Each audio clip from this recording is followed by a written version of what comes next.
now each of you will have 3 minutes as an introduction.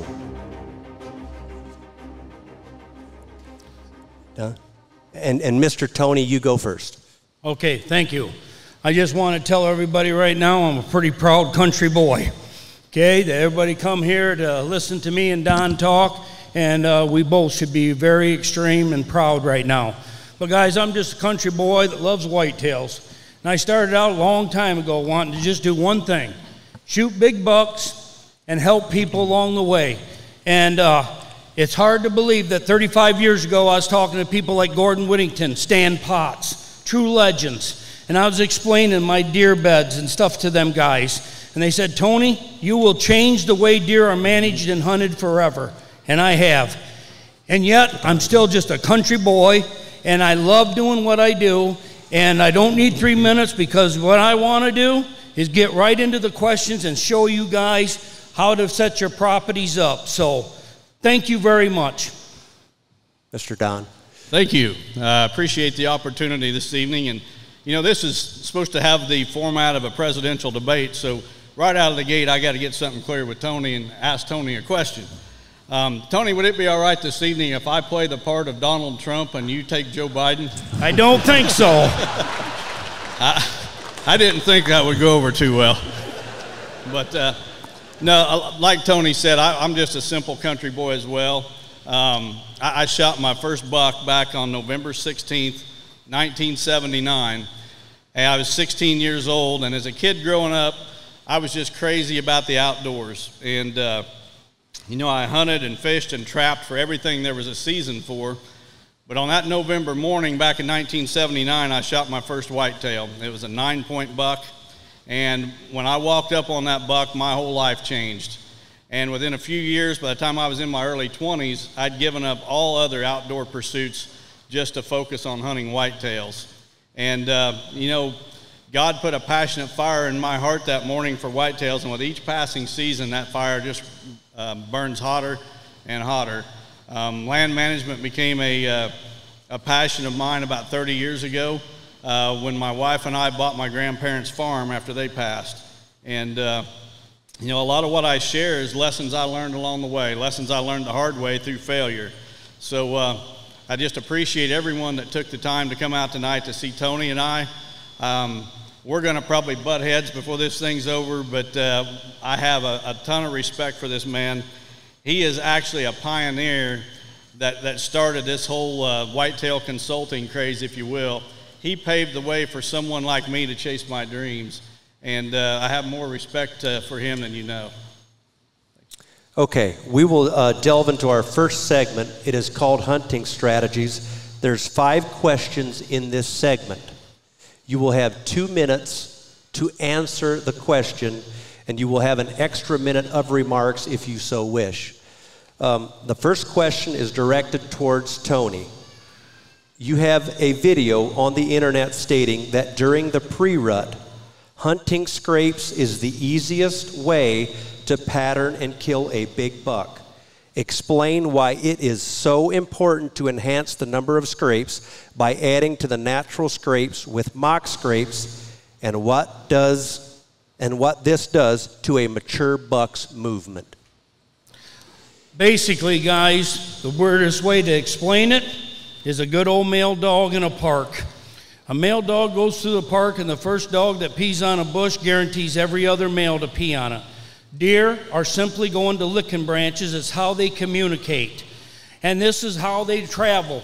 So if you have a line of scrapes on a fence row and the other one you cut every scrape off, the bucks will all walk down the side with the licking branch because it's the way they communicate.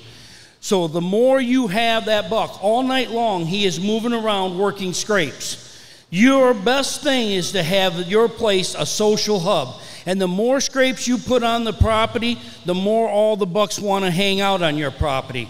So the thing I'm always telling everybody, you cannot have too many scrapes. Now there's people out there that says, well, you want to make them more important, so only have a couple of them. Guys, he's making scrapes all night, and the biggest, toughest thing to do is to keep the buck off your neighbor. If he only makes 1 and 2 on your property, that means the rest of the day he's on somebody else's. I'm greedy. I'm making sure he's got all he needs on my property. That's how I grow big bucks on a little property. Scrapes. It's the easiest and the best way to pattern a big buck, in my opinion. Okay, Don, you are not a fan of mock scrapes. This is such a popular method with brackets and pulls and all sorts of products available to help with making more and easier to achieve mock scrapes. Why have you not utilized this strategic method of killing big bucks? Well, actually, I do utilize rope scrapes, which is a form of a mock scrape. I actually don't disagree with a lot of what Tony said. I don't think that you can hold a buck on a small property 24 hours a day, but what I want to do is try to keep him there as many daylight hours as possible. And if you can do that, you can move him on to older age classes by allowing him to survive. I do agree 100% that in the pre-rut, hunting scrapes is a fantastic way to kill the biggest buck in an area. Do any of you have anything to add? I just will say, to keep a buck on a small property, guys, it's as simple as this. You have to just make your property a ton of small areas. You can't have a buck walk into a field and look at 5-10 acres. You need him to be in a maze. And even the way, and this will be later, even the way a field is designed will tell how many fawns are born and how long a buck will stay in that. So I'm just here later on, we'll get into that in detail. Okay, the next question, did you have a remark, Don? Yeah. I didn't see your hand. Actually, I take a total opposite approach to what Tony just said there. I am a big fan of fewer but bigger food plots. I don't want a buck to get out of his bed in the afternoon and have too many options of where he could go. I don't want him to have 20 scrapes he can go check out. I don't want him to have 5 food plots he can go check out. We're going to get to that in a little bit. So okay. Dual question for Don going first. Okay. There are strong opinions behind hunting according to moon phase. The belief is that the entire rut is based on the rutting moon, which is an annual full moon, and also that deer movement in general is directly affected by moon phase. Please share your opinions on this idea. Well, without a doubt, a moon has some effect. The moon causes the ocean tides to rise and fall. My daughter here in the front row was an emergency room nurse for a while, and she'll tell you when the moon's full, the idiots come out and do stupid things and get hurt. So the moon does have some effect. However, without a doubt, weather trumps everything. Weather trumps the moon. I think the deer hunting community has overplayed the effect that the moon has on deer movement, especially during the rut. I do not believe that the moon affects the timing of the rut. For 25 years, I had a captive herd of research whitetails, and those fawns were born the same time every spring, which means the does were bred the same time every fall. I think a lot of times in the hunting industry, people come up with crazy theories. They're trying to make themselves smarter than everybody else. And most of the time, if you pay attention, the people that come up with these ideas do not have the bucks on the wall to back it up. Okay, Tony, do you wish to read the question? The question was on the moon, the rutting moon. Yeah.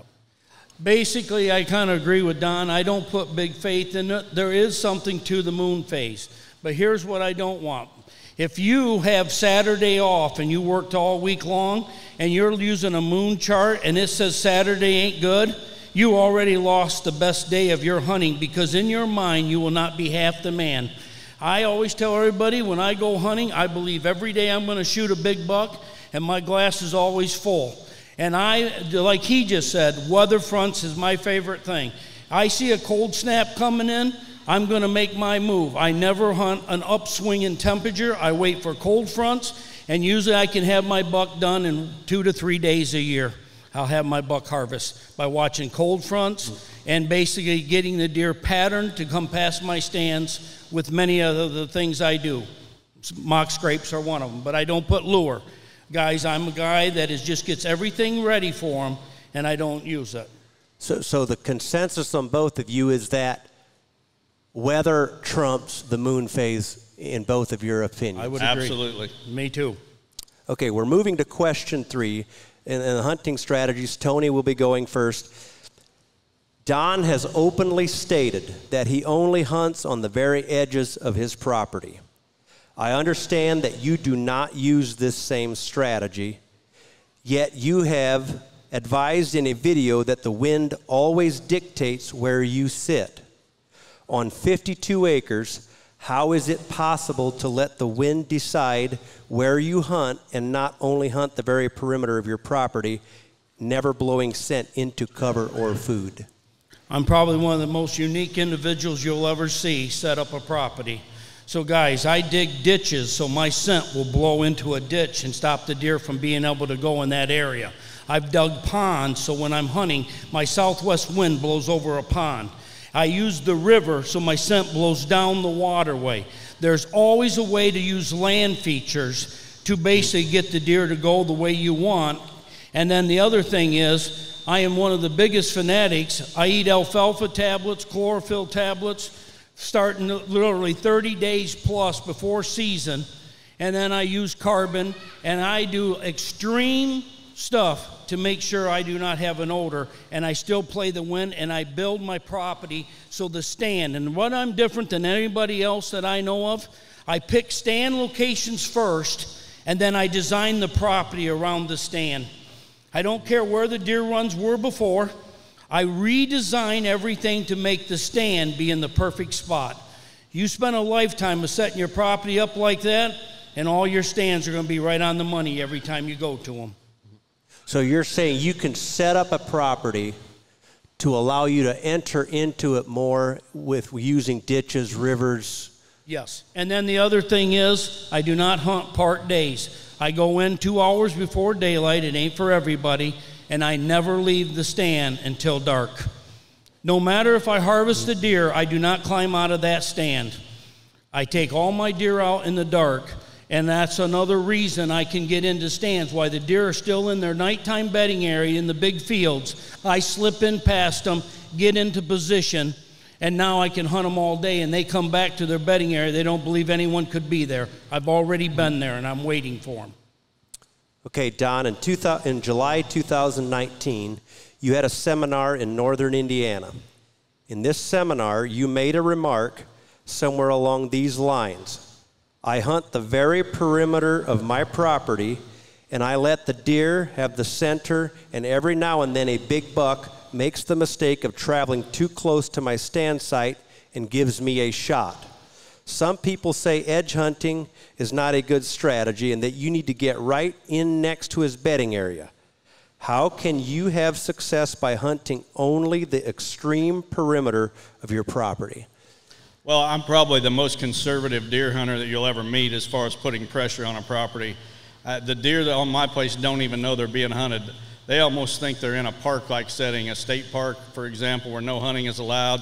You drive through there in the middle of the day and you see deer feeding right along the side of the road. I've tried to recreate that environment, if you will, on my property. The deer move more freely during the daylight hours, and as I'm hunting those edges, at some point during the season, the buck I'm after is going to move past me. I'm always hunting the wind. I know how the bucks move on my property with different wind directions. Believe it or not, I've been hunting about 45 years now. I hunt less today than I ever have in my life. I've got that property figured out. I let the deer feel comfortable, let them think that they're not even being hunted. They move more in daylight. Boom, when the time is right, I move into select stands and get them killed. Would you agree with Tony that you can use terrain and rivers and ditches and stuff to mask scent, to sneak in there? Yeah, absolutely. As I listen to him explain his strategy, it's totally different than mine, but it makes absolute perfect sense. I'm not a guy that's got the patience, to be honest, to sit in a stand all day long like Tony does. So his scenario would probably not fit so well for me. But I guess you could say our strategies fit our personalities and our hunting styles. I just like to say that I am an aggressive type hunter, and I'm going to tell you how I help everybody. I talk to hunters. A long time ago, I learned something about me. I'm one of these guys that have more momentum, more energy than anyone I've ever met. But I realize that's a gift. Not everyone has that. So the thing I have to do is get a hunter to hunt just a few days and give me 110%, because what happens, each time he goes out, he's not the man he used to be. He takes shortcuts. So the quicker I can get a guy to give me 110% on the right cold front and everything set up, he gets in there like me, 2 to 3 days every year, my buck is dead, I'm out of there. And that's what I'm trying to teach people. Instead of hunting 20 times partial and you're leaving too much scent and you're not the same type of hunter after 10 days of hunting. Okay, we'll get into that later too. We're going to move to a next question. Don, you have been bombarded with accusations. You hear you are hunting in the best area in the Midwest in Illinois. You're illegally taking giant bucks by trespassing. You're turning captive does with superior genetics into your property. Have you, in fact, turned superior genetic does into your hunting area? And is this the reason that you have 2 200-inch bucks on this stage tonight? This is the setup question I've been waiting for. And I was hoping you would hit this topic. Yeah, absolutely not, first of all. Second of all, the notion does not even make sense. My top 6 bucks were killed on 5 different properties. So to believe that I'm turning loose captive deer means that I'm going, and they also came from 5 different properties in 3 different counties. So to believe such nonsense, you would have to think that I'm driving all over 3 counties turning loose pinned deer.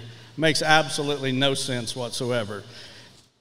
Here's something else that doesn't make sense. I shot my first 200-inch buck in 2004, and I strived to kill a second one for 13 years.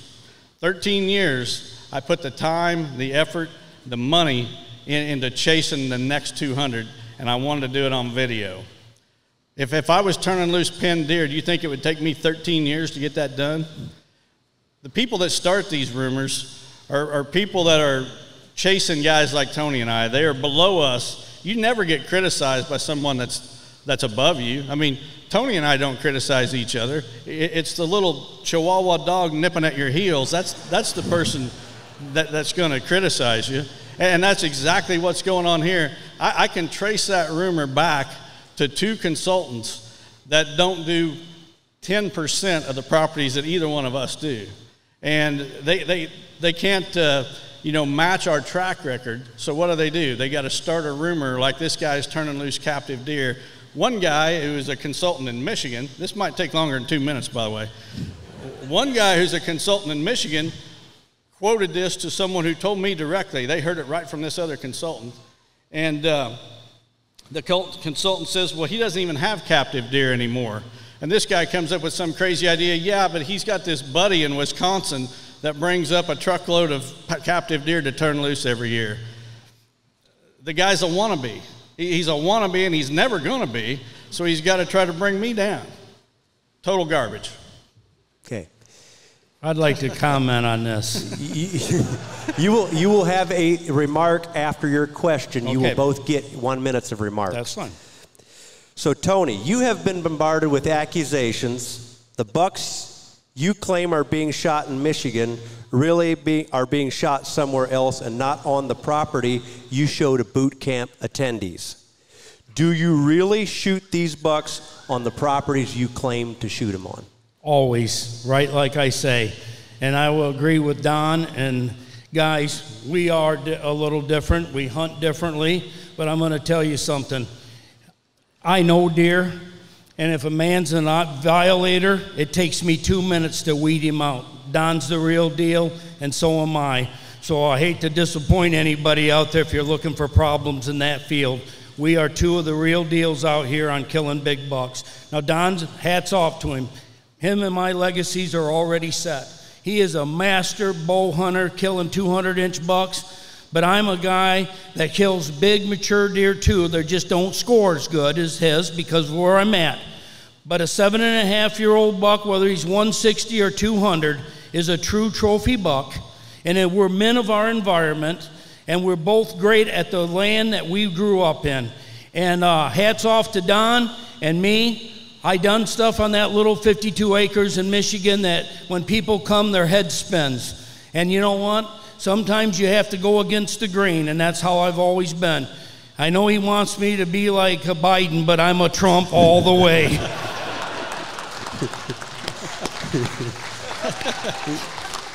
Do you want to add a comment, Don? No, on this topic. As far as false accusations? Yeah, as far as the false accusations, as far as trespassing, turning does loose, you know, basically people are saying you're doing it sneakily or behind the scenes. Well, haters are going to hate. You know, if they can't match your success, they're going to try to drag you down to where they are. And when you've been doing this as long as Tony and I have, you can spot the real deal and you can spot the wannabes. And it's the wannabes that are starting these rumors about people like Tony and I, and we're not the only ones. You know, that you could be successful at anything in life, and if you take your success to a certain level, the higher the level of success you achieve, the more people are going to try to drag you down. And that's exactly what the two of us have had to experience. Okay, Tony, there are so many different types of broadheads available. Some have fixed blades, and some have mechanical blades that open on impact. What type of broadhead do you feel is the best and most ethical way to harvest a deer? Do we have emergency people around in case Don has a heart attack? I'm a mechanical man. They work great, they shoot like a dart, but I will defend something I do different than anybody I've ever met, unless they come to my boot camp.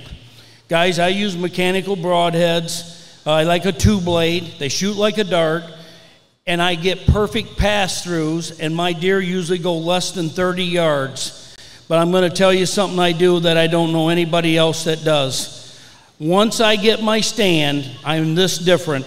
Anyone that comes to my boot camp knows that I take and remake all the deer trails into my kill zone. And guys, most people, if there's a tree out there that's, say, 24 inch in diameter, the deer runs on this side, I literally make the deer go on the other side with brush and whatever I need, and I take him on the other side so I can draw. When he goes up behind that, his eyes are blind, I draw, and when he comes out, I always make sure my deer are broadside for perfect pass-through. As long as you got a pass-through, I don't care what broadhead you use, it's going to do the job. Where the problem comes is when you're taking a hard angle shot, and a bad shot is a bad shot no matter what broadhead you use. So guys, I smoke them with my mechanical broadheads. Don, I hope I get a chance on this one. explain why an expandable broadhead with an extremely wide cutting diameter versus a smaller fixed broadhead blade with a much smaller cut is not more ethical and more effective at harvesting these whitetails you spend so much time pursuing. Because I would rather have a 1-inch hole all the way through a deer than a 3-inch hole in that far. Mechanicals are a chance you do not need to take. You don't need to take, because it's not a matter of if they're going to fail, it's a matter of when are they going to fail. I have shot 2 deer. Where's my second one? This deer right here, Mel. A lot of you seen the video of Mel. Where did I hit that deer? I hit that deer right in the shoulder blade. I had this much arrow sticking out. If I would have been using a mechanical, that deer would have been running around wounded for who knows how long. I would not have killed him. He went 50 yards as it is. And I can think of a second big mature buck that I shot where I hit him right smack in the shoulder blade. It sounded like somebody took a baseball bat and broke it in 2. And you know what? That deer went about 70 yards. As much as we want to hit a deer perfect, it's not going to be perfect. And a lot of people don't have the discipline to wait on a perfect shot. You know, God has made us stewards for a period of time over different things that he's put in our care, whether it be a piece of land or whatever. And, you know, I lose a lot of respect for people if they don't treat animals humanely. I'm talking your pets, I'm talking livestock. And there is absolutely nothing wrong with us as hunters harvesting, killing deer. But when we do, we should do it as quickly and as humanely as possible. And a mechanical broadhead is a chance you don't need to take. And I hope, I don't know, I can't see how many people are out here. There's a bunch. I hope any of you that are using mechanicals, I hope you remember this night, because I'm telling you, the day is going to come when you're going to lose a deer because of your choice of broadhead. And I want you to remember Don on this stage tonight, because it very well might be the biggest buck of your life. So, have you ever had a mechanical fail? I've never used a mechanical, and people say, well, if you've never used a mechanical, you can't blast them. Well, you know what? I've never shot a deer with a field point either, but if you hit them right with a field point, you're going to kill them. It's a chance I'm never taking. Do you have a comment, Tony, on this? Mine must just be dying of shock because they only go 30 yards. That's all I know. And the blood trail's about this wide. Hey, I guess we're going to agree to disagree, but you know what? That's why we're up here. We both believe. But I'm going to just tell you this. Most guys don't take the time to tune their broadheads the right way, and they only shoot with practice points, and now their broadhead is not hitting their target. I honestly believe more deer are wounded with regular broadheads because they didn't take the proper training to make them fly straight. Mechanical broadheads should be melted down and made into boat anchors and outlawed. Okay. We're moving into land management. The next segment will be the land management segment. We have 10 questions. And again, you get the same 2 minutes, which on your earlier questions, you weren't using quite your 2 minutes, just so you guys are aware. Yep. The last couple you did use, Don had went over once. So you will again have 2 minutes, and you will again get your extra minute for remarks. So the first one is a dual question, Don being first. Recently, an idea is really being promoted in the land management community.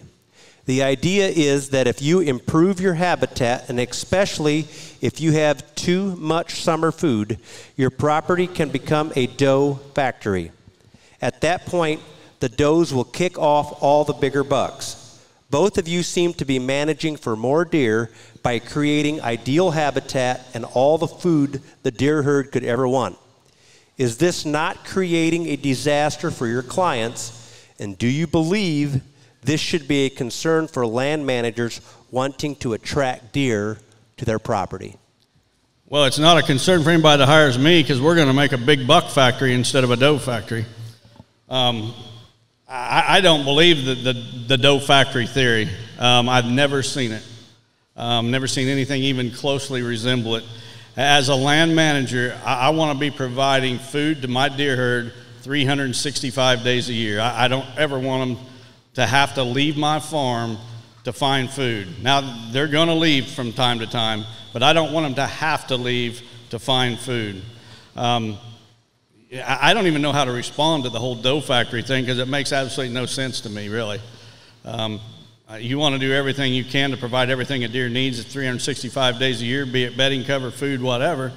And the idea that you don't provide food in the summer, I just don't get it. Tony? Well, this again, we're going to disagree a little bit here. Now, I agree that you need to put food out all year long. It's crazy not to take care of them all the time. But I'm going to say right now, most people I deal with don't have the acreage. And so the larger the acreage you have, the more you can hold bucks in one area and does have their fawning in the other. But the truth of the matter is, does get the best habitat. They're the next generation. A buck ain't going to fight her for food, water, and cover. She's the next generation. So guys, what I do on the little properties, the does are going to kick the bucks off anyhow. That's why you see most bachelor groups in a park effect woods in the summertime in open areas, because the does don't want their fawns there because the coyotes will kill them. So I literally create nursery areas with high switchgrass, small areas with food, water, and cover. One of my favorite tactics is to put it within 100 yards of a road. Why? Coyotes they get nervous by roads. So I make all these little spots and break them up so does each can have their fawns in there. And midsummer, They no longer care about the bucks. The bucks now been all summer long on the bachelor group on a lesser property. When their velvet comes off, they move back to the best habitat. That's my property, and now I own them for hunting season. So there is a difference in my opinion, and I've been designing them for over 30 years. My property becomes a nursery every spring.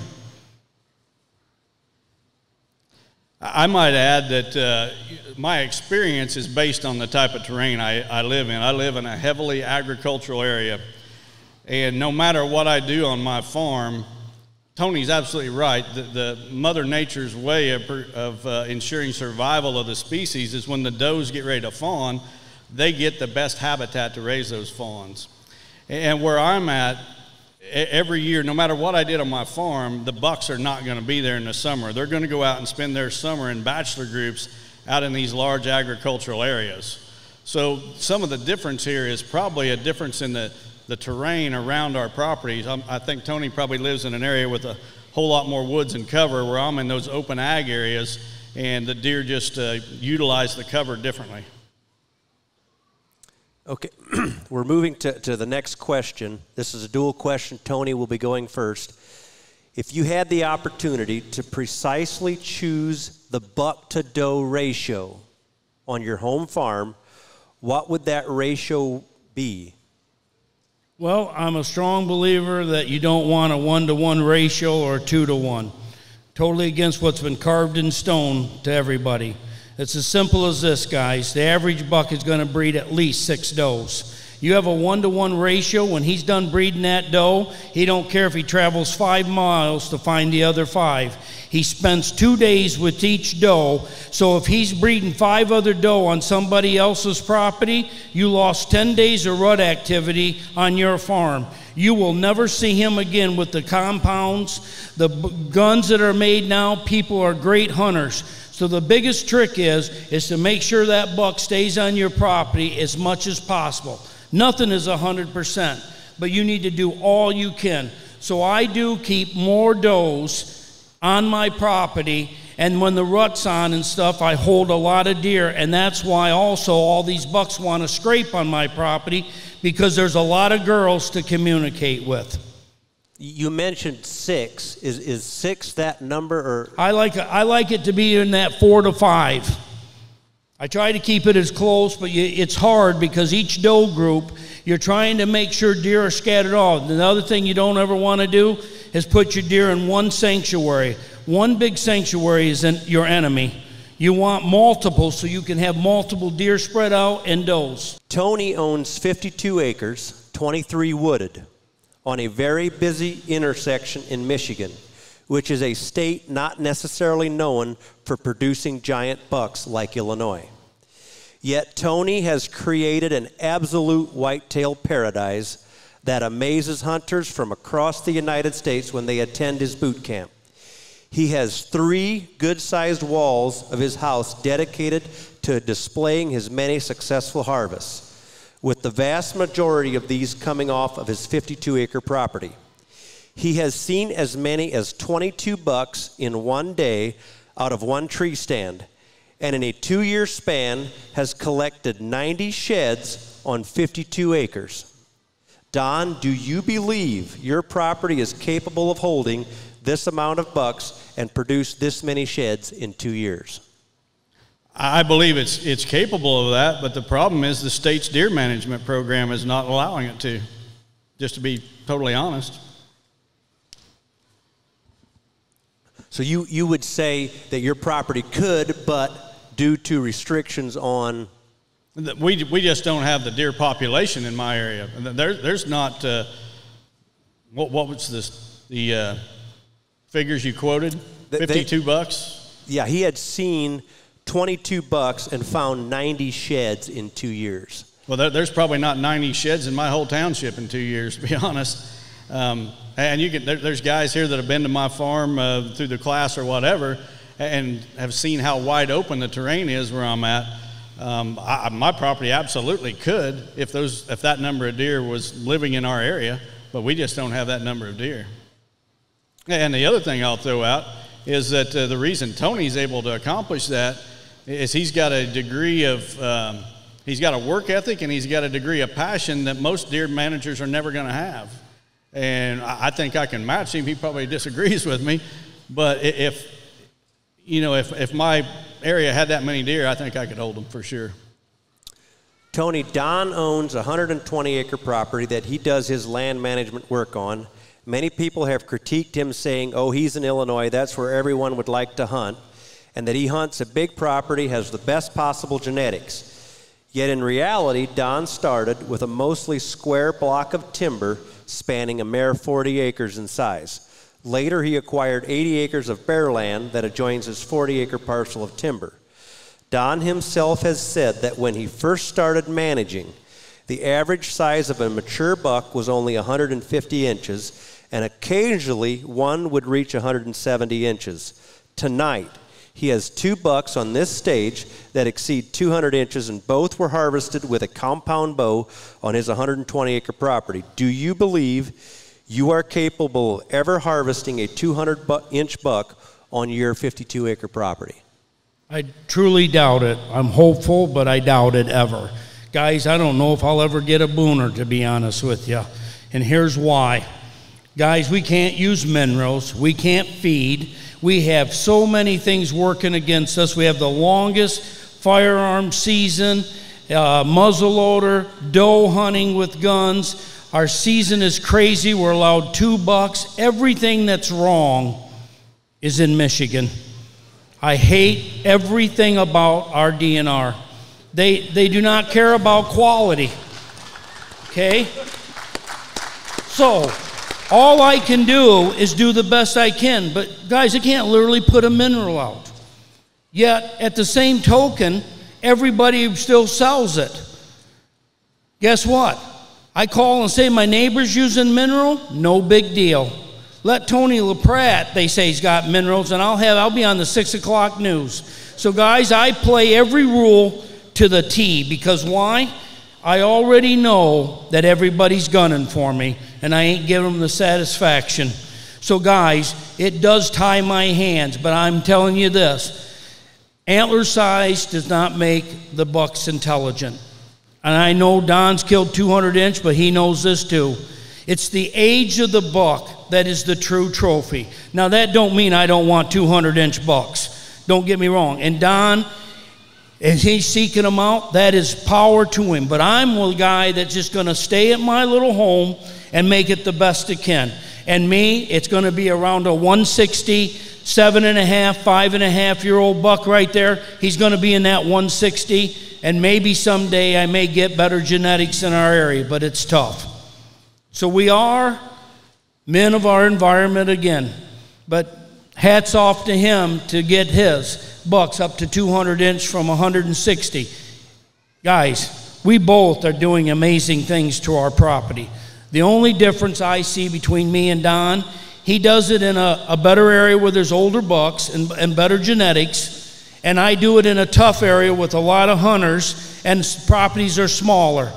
Acreage buys you mistakes, not that Don makes them, but this is simple as how I look at life. The more acreage you have, the more mistakes you can make. A little property, you're not allowed mistakes. So guys, you need to make sure every ounce. Now guys don't have to go in and make their woods be everything. I zone it. Every inch of my property has to be special. I don't have the luxury, 23 acres. And we will answer these questions later. I could talk a long time right now. So Don alluded that he doesn't have basically the deer numbers, is basically what he alluded to. Do you believe that your strategy, that you could take Don's property in his location and improve it to 22 bucks seen in one day and 90 sheds in 2 years? Don, I'm pretty busy, but I'll try to fit you in.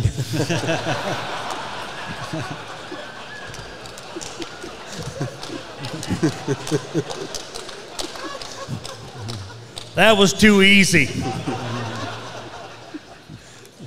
Guys, what's different, and if I had bigger acreage, would I take and split all my fields up and work that hard in every woods to zone it? No, I would not. But I need to accomplish what I'm trying to do. So guys, if I was lucky enough to have 300 acres, I ain't saying Don has that, but if I owned 300 acres, I would not do half of what I do and still would be successful. I'm a man that goes, listen, every inch of my property needs to be worked. It's not for everybody. When people come, they're like, whoa, you do a lot of stuff. And I said, guys, I'm constantly working on my property. So Tony said that he may never shoot a booner. We all know what a booner is, a Boone and Crockett buck. Do you think that if you would hunt using your practices that you use, that you could kill a booner on Tony's property? I don't know because I've never been to Tony's property. But I do believe if I was 20 years younger, I'd be buying a farm in southern Michigan to prove a few things. I trust that he is maximizing the potential of his property. For me, who has never been there, to criticize what he's doing on that 53 acres, I think is a little bit unfair. Mm-hmm. Okay. I wouldn't mind commenting just 1 second. Go for it. This is my honest opinion from my heart. There ain't a buck that I've ever killed that Don couldn't kill. And there ain't a buck Don ever killed that I couldn't kill. We are two master deer hunters. There's no doubt about it. And now it's just technique that works best for you guys. That's all it is. Each one of you have a different scenario. But I can't shoot something that don't go there, and he can't shoot it neither if it don't exist. Okay, we'll move on to the next question. Every hunter in this building would love, and Tony, you're going first, would love for every mature buck in his hunting area to stay on his grounds every minute of daylight during the entire hunting season. Tony has a system that he calls time management for big bucks. Explain why your strategy keeps bucks on your property. Well, it don't keep them on all the time, but it's the best system that I have ever found, and it's the best out there for what I'm trying to accomplish. But guys, I just use a simple thing. 3.5 acre field. When it was one smooth food plot, you could see flat as a pancake. Every year, a doe would have her 2 fawns up by the road. The bucks would come to the far corner, see every inch in it, put a couple of rubs and scrapes, average about 5 minutes, and gone. I broke it into 13 chunks with 7-foot grass. Now I have several does having fawns in there because they only fight if they see somebody. If you make and break it up, you get more fawns. I'm trying to hurry here. But now when the buck comes, he only sees a little corner, and there's 13 chunks in there. He now goes to each one and puts rubs and scrapes. He's marking each area as an individual field. Guess what? In 5 years, I averaged 75 rubs and scrapes on that field. And the biggest thing is the average buck that walked in there was around 45 minutes versus 5. Time management. Guys, it took me 2 seconds to look in this crowd when I come around that curtain to see who was here. Why? Everybody's right here. But if there was a curtain 20 feet out in front of me, I wouldn't know how many people were behind it. That's as simple as it is. People want to make it hard. I agree with Don. We don't need to make it hard, but it's simple things that make sense. The more you screen, the more deer you will hold on your property and the more they will mark. Okay, Don, and you will get a remark after this, Tony, if you wish. Don, every hunter in this building, again, would love to have their bucks busy. Without using a time management for big bucks, how can you hold your bucks on your property the entire day with nothing in place to occupy them? Because my property has the least intrusion of any property in my entire township. A big buck's number one desire is freedom of human intrusion. I totally stay out of my property. From the time I would go in the spring one time and look for shed antlers. After that shed antler hunt, I'm gone. And I don't come back till the fall when I'm hunting on the edges, my scent blowing out. Those bucks know that they're never going to encounter a human on my property. And that's why they learn that when they're yearlings, and that's why they keep coming back, and that's why we put age on them. They just learn that it's the safest place in the whole neighborhood, and that's what it takes. So do you think you're losing bucks since you don't have the screenings that Tony has and stuff for them to check out? I don't think I'm losing bucks. Everybody loses bucks. But I maintain a lot of bucks too, or carry them from one age class to the next. you know, why? I mean, I don't know that if I would screen it, I would hold any more. I think I'm holding, you know, about what I can.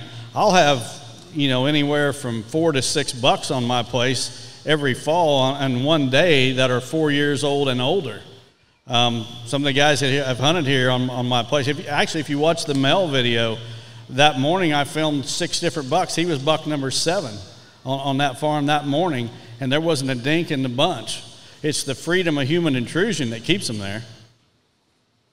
Do you have a comment? Yes, I would like to comment. Here's where me and Don are really different.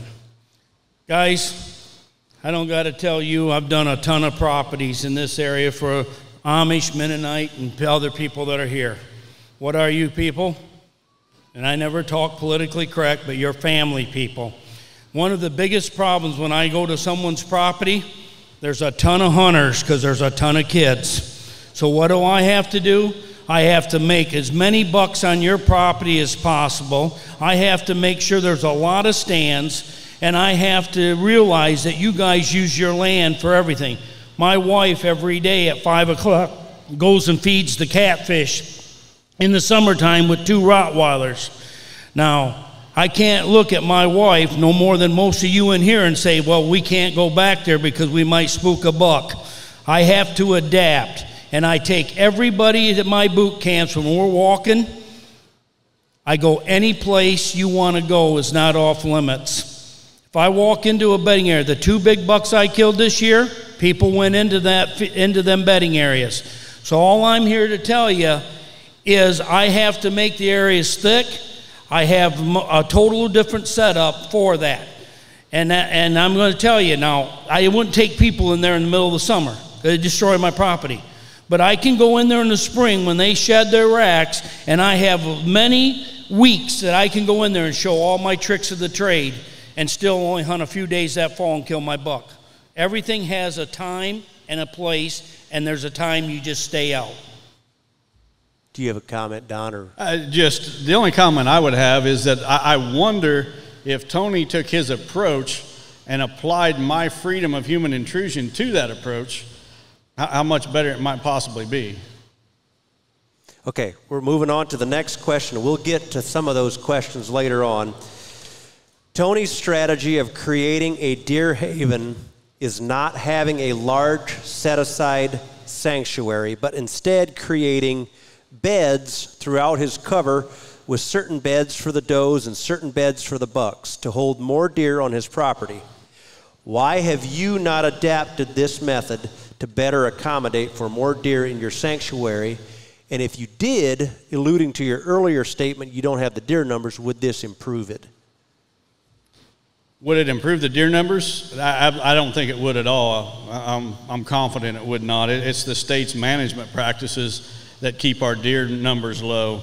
As far as, you know, creating specific beds, it's a whole lot of work that I don't have time for, to be brutally honest. Tony likes to create buck beds, doe beds. I like to create deer motels and let them pick their own beds.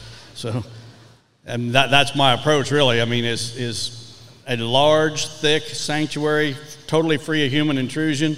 Those deer are going to find a place in there to bed. And it doesn't really matter to me that he's bedded in this specific location or this specific location. If I get him bedded on that property, I'm going to get a chance to kill him.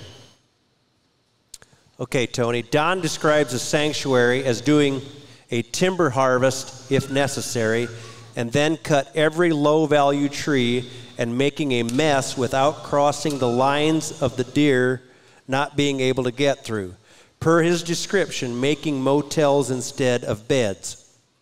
He then will stay out completely with the exception of shed hunting 1 day out of the year and retrieving deer. With getting the work done and staying out and letting the deer have this large, safe sanctuary, why is this not the best method of creating a deer haven on your property?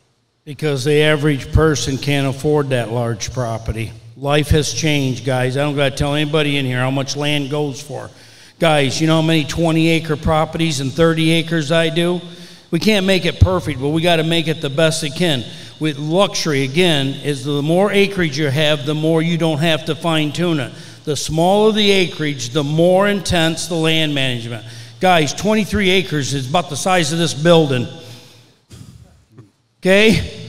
I have to make every inch count. Is it work? Yes, it is. But if that's what the hand you're dealt, we have to make it the best we can. And that's what I do.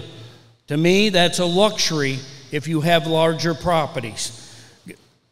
5-acre switchgrass field. Guys, I plant switchgrass fields that ain't half the quarter size of this room. Now, I know most people would say that's worthless, but you want to know what? Every spring I can get a fawn in there. And guess what? When the rut's on, because it ain't a great bedding area, the buck will stick that hot doe in there because he's got a little place to hide her. And that's what I'm after. So again, I'm micromanaging everything.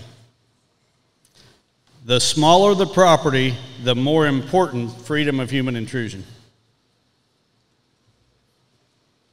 And I would agree to that once it gets to a certain time. So midsummer, guys, all my boot camps are done in May. After that, my property is free of intrusion except for the pond areas. And I tell my wife to make noise every time she goes to them because the animals get used to her always going, and the dogs and them never vary from their path. And she does that every day. They sit right in the woods and listen to her. So I agree that we cannot bump them, but there is a time you can. Okay, we're moving on to the next segment, or the next question. Tony, Don does not promote artificial water sources and has called them kiddie pools, questioning whether the people using this strategy have ever killed a mature buck over them. Have you ever killed a mature buck over an artificial water source? And explain why people such as Don are missing the point by not utilizing this method. Well, I'll be honest, I never shot one out of a tank, but I build little watering holes that ain't even from me to you in the ground and make it like a glorified mud puddle a couple feet deep. Now them, I have my bucks hit hard. So guys, anybody that's been on my property know I have these all over my property, and the deer love them. They love this warm, shallow water. The turkeys, squirrels, everything. Now, I have had a buddy kill a monster buck out of a tank, but most of the time, all mine are trying to be natural. But if a guy doesn't have anything, a tank's better than nothing. Some guys can't have a pond because the water drains too much. And they try the liners and the deer poke holes. So again, we adapt to the best system that we can. Okay, Don, Tony has many artificial water sources on his property, even though he has a river flowing through his property. Now, it is a well-known fact that a deer will drink out of a mud hole with warmer water next to a stream. He'll drink warm water versus going and drinking cold water. Why do you not utilize these so-called kiddie pools, and what keeps your deer from leaving your property for a preferred water source? Well, first of all, I think the term kiddie pool was taken a little bit out of context. There's actually people on the internet that promote taking these little kids' swimming pools and burying them in the ground. That's where the term kiddie pool comes in, these buried little kids' swimming pools. The reason that I don't get hung up on water sources is there is a place not far from my house where every summer there's a bachelor group on this section of ground. And I'm talking section road to road, road to road. There is absolutely no water source on that section anywhere. It's almost 100% agriculture with the exception of a few tree lines, hedgerows, if you will. I have been all over that section. I cannot figure out for the life of me why these bucks are out there every summer, day after day, put my trail cameras on the same trees every year. I don't know where these deer are getting water. I'm sure they're getting the majority of the moisture they need out of the plants they're consuming. They're out there feeding on soybeans every summer. That has been a real eye-opener for me, that one experience. My real issue with water sources, the one like Tony described is fantastic. There's nothing wrong with that.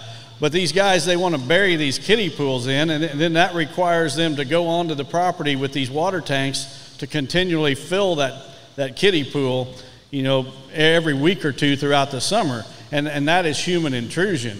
It's not that I object to having water sources on a property. I do object to having water sources that need to continually be artificially filled. And I agree with that part there. I'm always telling people, every time you go back after a certain time of the summer, you now can do more harm. That's why, the new cameras are great, but I'm a guy that don't like cameras. Because why? Everybody wants to get the chips out. So another intrusion, but we got that coming up, it looks like. Okay, Don, you have clearly stated you prefer the largest field of switchgrass possible versus a more and smaller fields. You also do not mow any trails through any of your switchgrass. Why don't you mow trails so you can control how they use your switchgrass fields and be able to hold more bucks by splitting them up? Explain why you feel your way is more effective. The reason that I no longer, because I did at one point mow trails through switchgrass, the reason I no longer do is this buck right here. That buck lived on my farm. He preferred to bed in switchgrass. What I've noticed on my farm is that some individual bucks prefer to bed in the grass fields. Other individual bucks prefer to bed in the wooded cover. This one preferred to bed in the grass. And when he was 3 and 4 years old, I was mowing paths through those grasses, and I got video footage of this buck walking through those fields, and he would cross those mowed paths, but never, ever did I see this buck follow a mowed path. A mature buck, a lot of them, they're all individual, they're all different. And I want to set myself, and my hunting strategies are geared towards killing the toughest one. If I can kill the toughest one, I can kill the easy ones.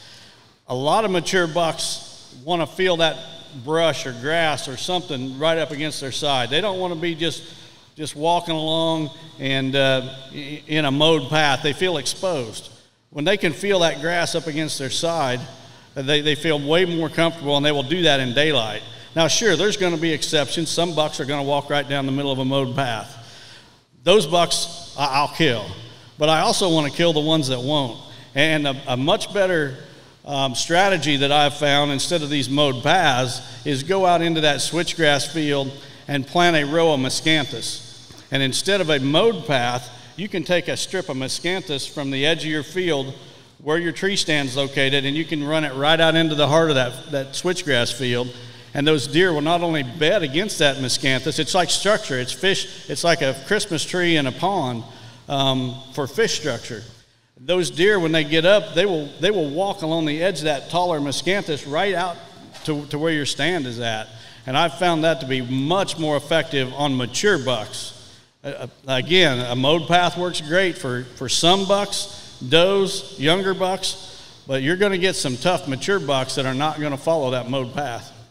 Okay, and you can add a remark later. Tony, you like more and smaller patches of switchgrass. You indicated the size of this room versus the larger fields.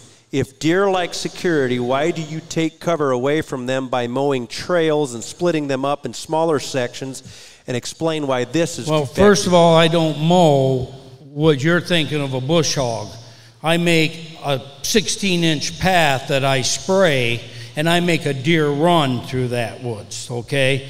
There's no mowed paths through my grasses. I make trails, and it's deadly, because if we take a stand in the back, and we have a stand here, and this is switchgrass, I go over here 20 yards as soon as I plant that grass, and I start a deer run, and I spray it, and I curve it and make it go on the opposite tree 20 yards this way. The deer will use that run. As the grass grows up, they're going to start following it. Guess what I just did? 2 different wind directions. Then in the middle, I take and hook off of there and make individual beds. But you really want to make a switchgrass special? Go make an island in it. Now, guys, you take a big 20-acre field of switchgrass, you can't predict where that buck's going to bed. He may bed in there, but you're going to have to go find his bed. But if I go out there and any little knoll before I start planting that grass, I go out there and make sure that I plant a circle of shrubs, miscanthus grass, pampas grass, plant a pine tree, autumn olive.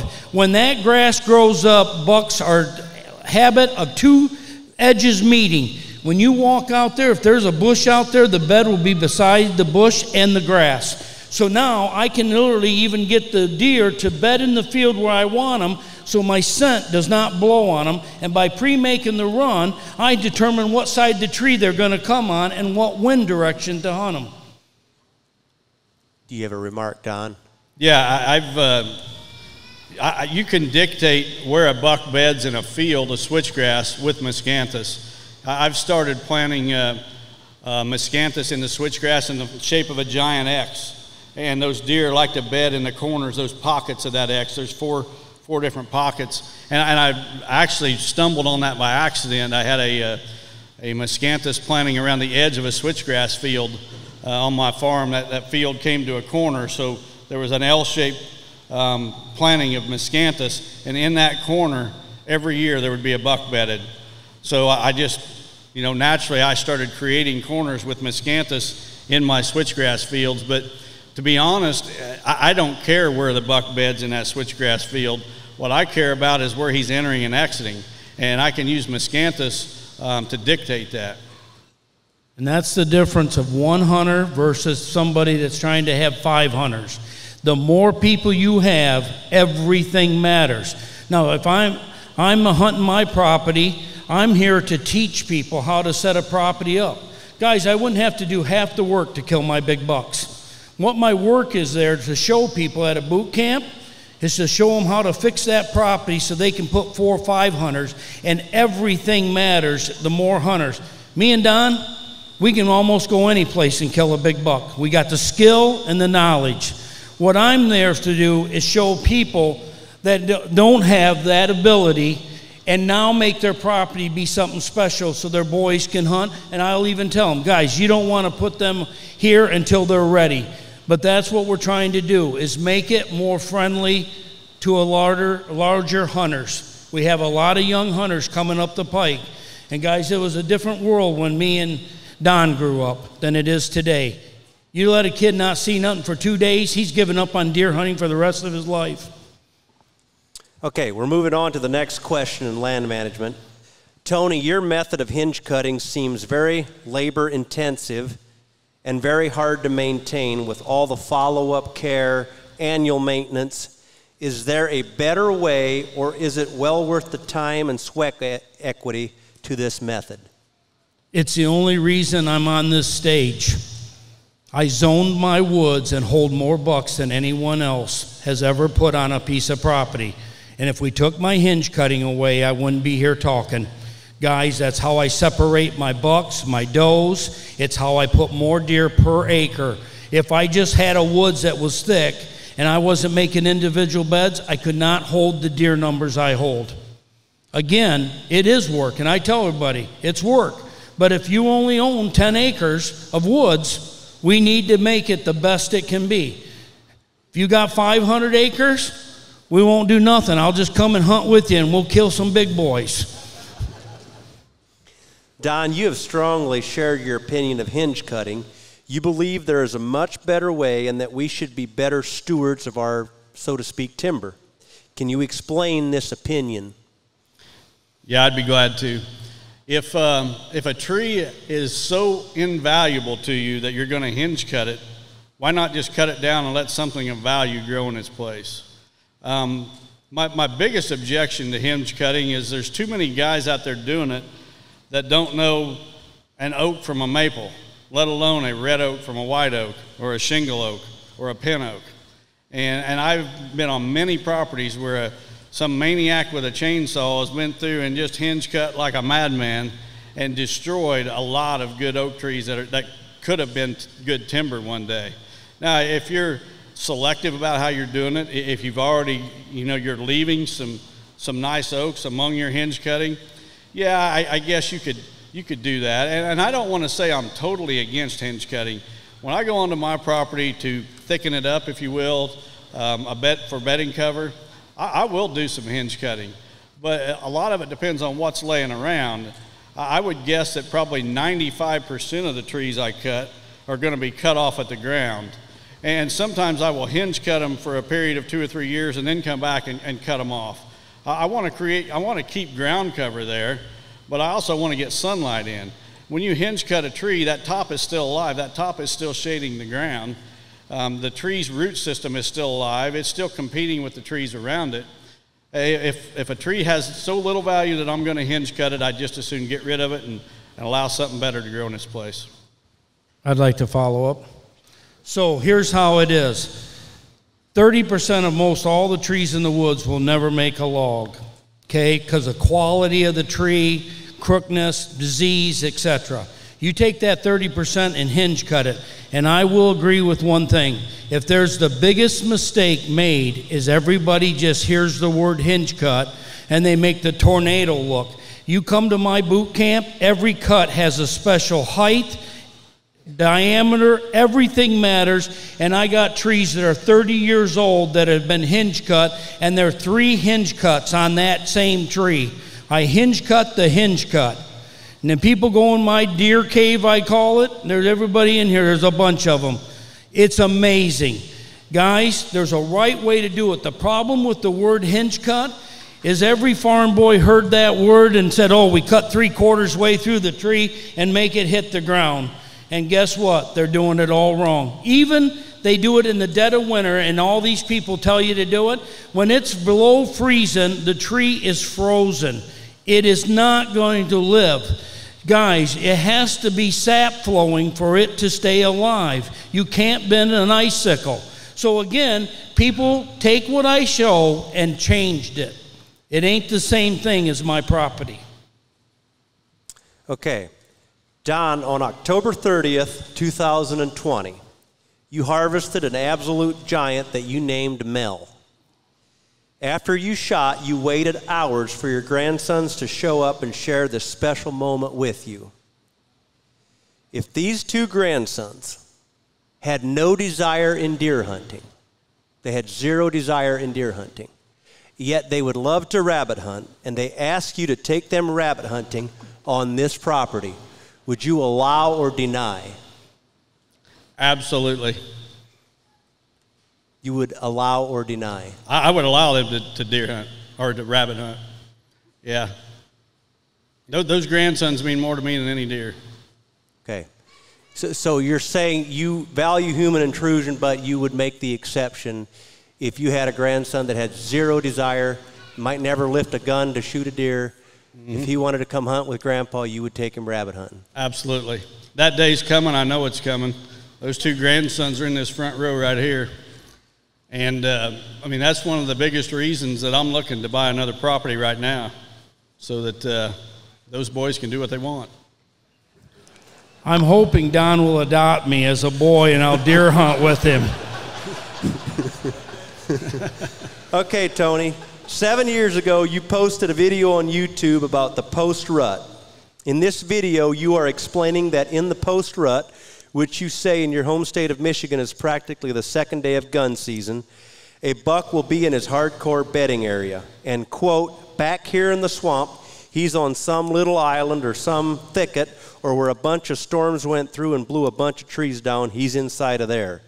If this is what old, mature bucks prefer to bed in, why do you spend the time hinge cutting a property?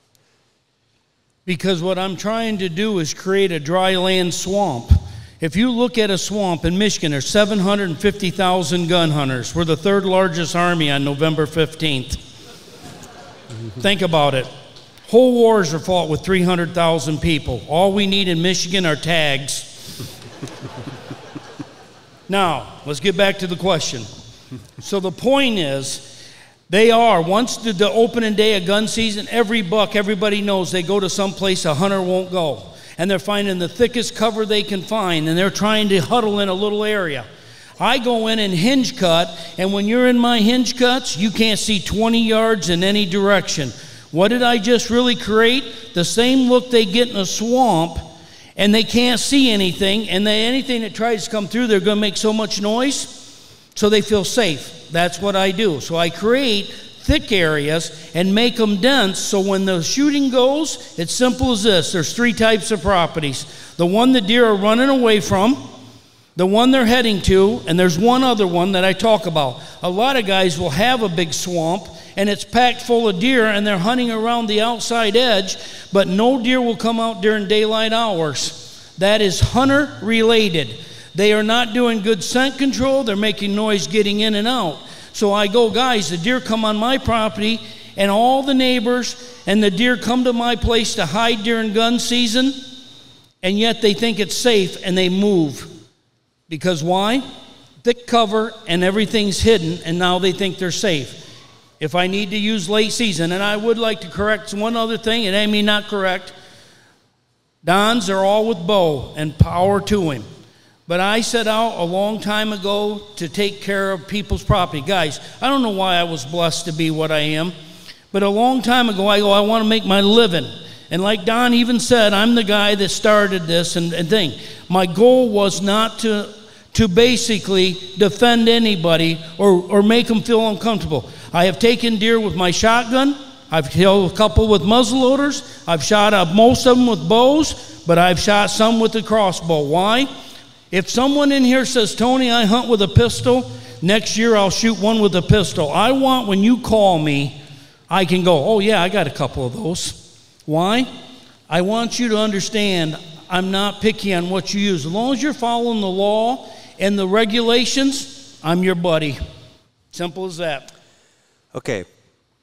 Tony, you stated that you micromanage everything, basically splitting up food plots, cover, creating as many edges as possible. Finding 90 sheds in 2 years on 52 acres seems to be as close to stockpiling bucks as possible. Is this a result of your micromanaging? And please explain why other land managers are missing out on more bucks using their property and why this is so important in the land management strategy. Well, I think I've been at this a long time, but yet it's still kind of new if you look in the new style of management. But I zone my woods just like I zone a field. I break it up. So now I want to zone it. Now a zone, I'd mislead you if I didn't tell you my river makes my property twice the size. Because as that river winds through my woods, I can get a doe group to bed on this side and a doe group on this side, and the river ain't 20 foot wide. But if that river wasn't there, the two doe groups would fight. Because there's a water, it's like a fence, and they look at each other, and you better stay over there, girl. And guess what? That's how I got the idea. I noticed that the river, I can have bucks on either side. And then I thought, what happens if I start making hinge cuts and put a wall, make holes through there, but they can't see the next side? What does it do? It starts letting more deer utilize the woodlot. Now, guys, it ain't worth it if you got big acreage to do all this. But the smaller the woodlot, the smaller the property, the more aggressive we have to be. And that's why I said Don ain't wrong in what he does, and I ain't always right on what I do. But I'm showing little properties, how do you split it up and make it the best it can be. I don't tell a guy that owns 500, guys, I set up a 3,000 acre property, I set up a 6,000 acre. You think I had him hinge cut and planting everything like I do? He wouldn't get done in 10 lifetimes. Okay, Don, in July 2017, you had an article in North American Whitetail stating, killing mature bucks doesn't require a property that's laid out with the complexity of a circuit board. You also deemed micromanaging unnecessary. Assuming you are on a 53-acre property and not your own, explain why would you still instill this method? Because I've killed bucks on properties where absolutely nothing has been done. In fact, I mentioned earlier, my top 6 bucks came from 5 different properties. 2 of those came on the property that I own, and it would be the 2 bucks here behind me. The rest of the other 4 of my top 6 bucks came from 4 different properties, 3 different counties. Not a single habitat improvement was done on any of those properties. There was not a food plot. There was no enhancement done to the bedding cover. Absolutely nothing. The only thing that those properties had was freedom of human intrusion. Most of that cover was very small. The Joey buck I shot in 2020 right after shooting Mel, there was probably 3 acres of cover on that entire farm, but it was 3 acres of cover that every other deer hunter in the area totally ignored. And once I figured out that freedom of human intrusion is a mature buck's #1 desire, my hunting success skyrocketed. And not just on my property, I'm talking about any property. When I go looking for a property to get permission, I'm looking for things that other deer hunters are totally ignoring and not asking for permission on. Okay, we're going to go to the consulting segment. This is a dual question. Don going first. With tons of consultants to choose from today, it seems that some must be promoting things that in reality are hurting land managers.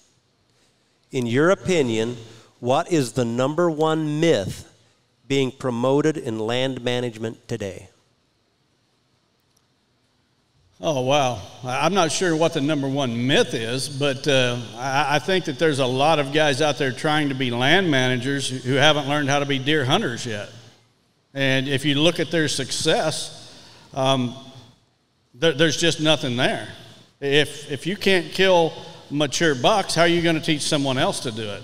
So, I mean, I don't know that there's one, thing that they're promoting that's the worst. I just think there's a lot of people that don't even know how to kill big deer that are trying to teach other people how to do it. So are you basically saying you should kill big deer before you can consult? Not necessarily big deer. It depends on what you're consulting for. I mean, you should at least be able to, and that's one reason before, I take on a client, I've got a list of questions I ask them. I want to know what their goal is. I want to know what the hunting pressures are like around their property and a lot of other things.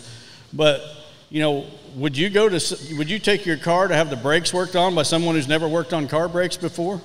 Would you let someone operate on you if they've never done that type of surgery before? Why in the world would you hire someone who's never killed the class of animal that you're trying to kill if he's never done it? And I guess that would be my biggest pet peeve with the whole consulting industry, if you will. Okay, Tony. I agree with him 100% about there's people out there, they're not who they say they are, and a guy should be consistent. He should be consistent on mature bucks. And the other thing that I think is the biggest mistake out there, everybody is trying to do hinge cuts, but they don't understand the proper technique. So they are damaging serious quality trees and doing harm to their woods while they think they're making it better. And that's what's sad. Guys, for the price of what you make one mistake in the woods, a guy can come to a place like mine for $895 and spend 2 days and learn the proper technique. And yet guys will go out there and start cutting trees. I've been on properties, they hired me, and walnut trees were hinge cut. I'm not joking with you. Tons of them. I go, you worried about my fee? Guys, there's a right way to do everything. And what happens is there's enough information out there on the internet to make people dangerous. So just make sure when you're getting information, you got the right guy standing in front of you talking. One thing about me and Don, we both are successful at what we do. Okay, Tony will go first on this one. There are many, many options for someone looking to hire a consultant today. And each and every consultant seems to think that he is the best available. Is your strategy, basically the micromanaging and all that, a one-size-fits-all approach? And explain why I should hire you over every other option, including the gentleman beside you. I've never been second.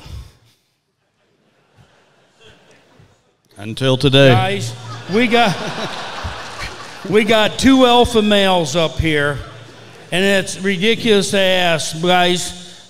I will say this. There is no one out in the land management business that has came up with more cutting-edge things than me. I mean, I can sit here and name things that never was invented until I came along. And guys, that's where I shine. On little properties and techniques when you need it, every little thing matters. Don? Why should they hire me? Why should they hire you over Tony? And why is your method of more vastness versus micromanaging? Proven success. There's not another consultant who has killed multiple 200-inch bucks and also has clients that have killed multiple 200-inch bucks. Just last season, in the month of October alone, just the month of October, I had 3 clients kill 200-inch bucks. 2 more killed 190-inch bucks. Another one killed 180-inch bucks. Wes Delks is a prodigy of mine, if you will. I've known him for years. He follows my system to a T. He's only been consulting for 2 years. He already has a client in Michigan who's killed a 200-inch buck on their farm. That hunter is here tonight. Proven success. And I have a ton the same way, guys. I'm never going to probably shoot a 200-inch buck. But I have clients in southern Ohio. I got a doctor down there that's got a wall full of big bucks. But you want to know what, guys? He also owns 1,200 acres, and he shoots them like they're nothing. The average guy cannot do that on a 50-acre farm. So the thing is, guys, I always make sure people understand you have limitations to your resources, and I'll try to make the best of what your resources are. That's all we can do, okay?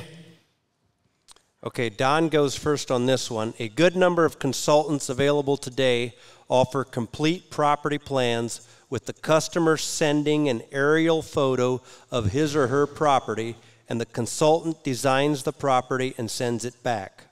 These consultants are generally more affordable and seem way more convenient for everyone involved.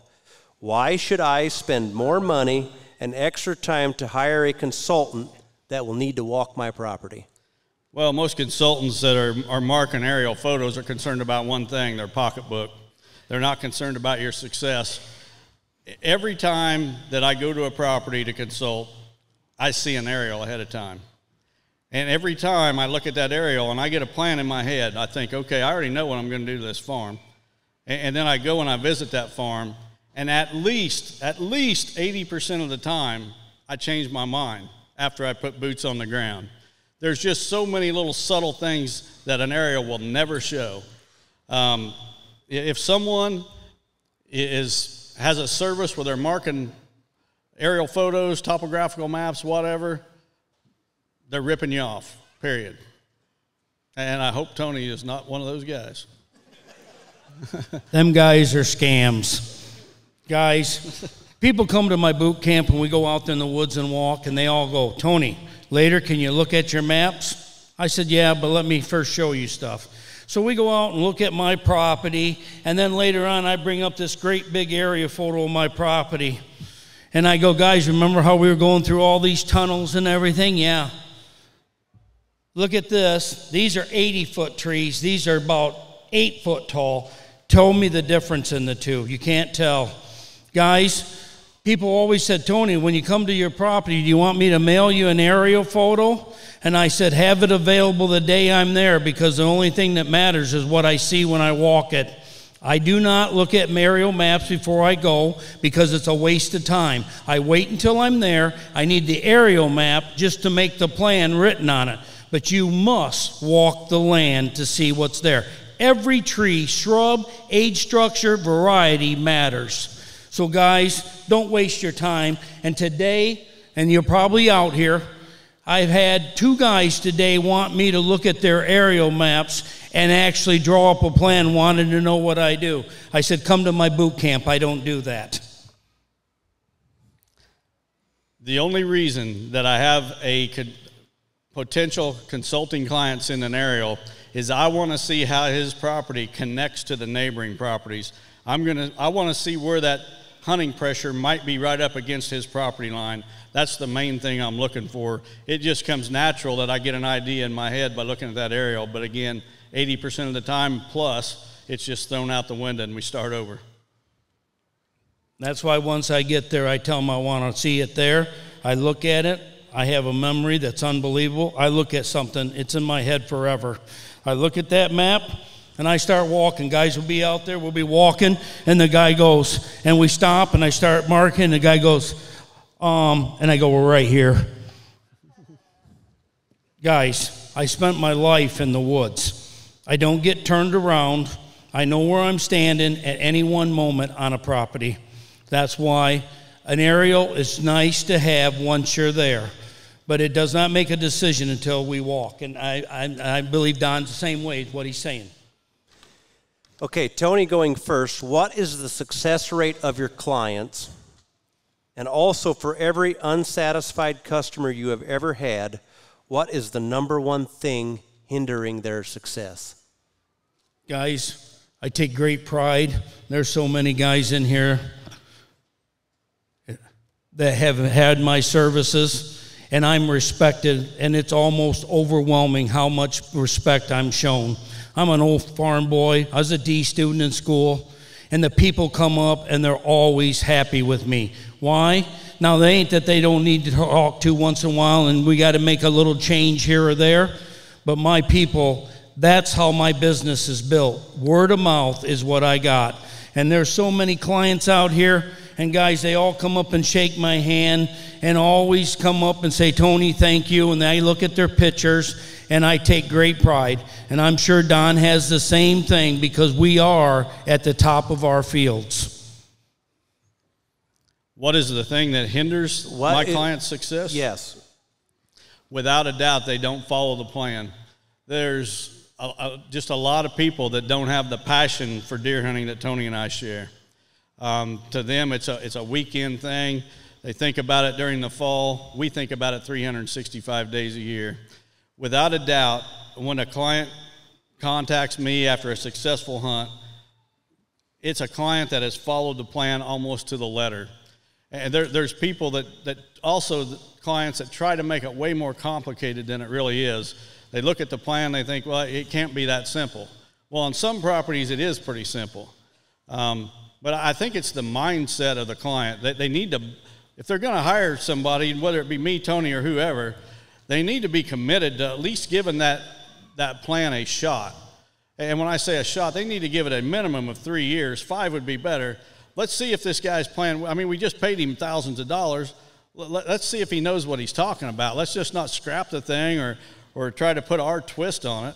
And it's clients not following the plan that hinders their own success. And all I will say is I have a service that I offer every client. If they're tearing up all your trees, I'll come in there and get him out of there for you at no charge. Okay. We're going to move on to the next question. Don going first. With all the emphasis and extreme measure consultants and land managers like yourself are putting into property management for white-tailed deer today, how can an individual like myself get permission to run my coon hounds on a property and also hunt small game? You are promoting how bad dogs are to deer while I walk right past with my light in their face and they never even bother. What exactly started the idea that coon hunting is not tolerated by deer? And are you saying the sport on running coon hounds cannot coexist with deer hunting? Not on my farm, it can't. There is nothing that worse on a deer property than dogs. Nothing, not even human. I would rather see a line of humans walk up and drive my property than a bunch of dogs running through there. When a human walks through, a buck has a choice to make. He can either flee or he can lay tight. Well, that dog's going to sniff that deer out. My experience with the captive deer for about 25 years, I noticed that nothing spooked those deer like a dog did. And they could tell the difference between a dog and a coyote. If they seen a coyote out in the field 100 yards from their pen or whatever, they would stand and watch that coyote. Their tail hairs may flare up, and they just watched it and then go back to feeding or whatever they was doing. Well, you take a dog the same distance away, and it can be a little toy chihuahua that's this big, and those deer are flipping out. They're bouncing off the fence. Ask anybody here that's raised captive deer, and I know we've got some guys here with captive deer. Ask them how those captive deer relate to dogs. It does not work. There is nothing worse than dogs. I've coon hunted when I was a kid, grew up, and it was a passion of mine as a young boy, but I would not let no coon hunter on my property. Guys, I have too much invested in my deer, and I agree with Don. I can go on a property that the hunters are doing everything wrong, and you'll still find deer beds. You can go on a property where the coyotes are thick, and you'll still find deer beds. You go on a property the dogs run the woods, you will not find deer beds, because that deer gets chased by a dog, they can't lose it.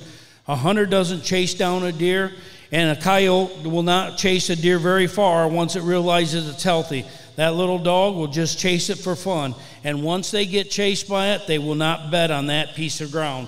So guys, I'm a dog lover. I have 2 dogs at home, and I will never not have a dog in my life. But he will not go in my deer woods. That's the truth. Okay, with Tony going first, with the amount of hunting property available today and the amount of hunters we have, would it be possible for every deer hunter in the Midwest to instill your strategy in his or your hunting area, and would there be enough hunting ground left for every hunter? I don't got enough time. No, what I mean is, guys, everybody, I have never here's an easy way of looking at this. I have never walked a property that was much more than 10% of its potential. Most properties, even good ones that they think they're doing a nice job, my opinion is only at about 20% of its potential. There are so many places to make it so much better. So guys, everybody can afford to fix up their land. That's why I constantly work on my property, because there is room for improvement. Can you repeat that question? Okay, the question is, if every hunter in the Midwest would instill your methods and hunt the amount of property that you hunt and like to control, would there be enough hunting ground if everyone would use that method? Absolutely, because you know what? Every deer hunter wants to kill mature deer, but a very small percentage are willing to do what it takes. They're not willing to let those young bucks grow. So it starts with that. If every deer hunter in North America would allow bucks to reach 5 and 6 years old, we'd all be shooting giants. So it doesn't really matter how they manage their land per se, it's how they manage their hunting and their harvest of the deer. Okay. We're taking Don first. Scent control is quite possibly one of the biggest money makers in the deer hunting industry today, ranging from soaps, shampoos, deodorants, chapstick, carbon camouflage, hunting clothes, ozone generators, toothpaste, and other products, all claiming to help you remain scent-free. Are these products a waste of money, or should I use them as a valuable asset to my hunting strategy? Well, interesting enough, sometimes in my seminars, I will ask the crowd, the question will come up about what scent control measures I use, and I'll ask the crowd, how many out there use some sort of scent control measure?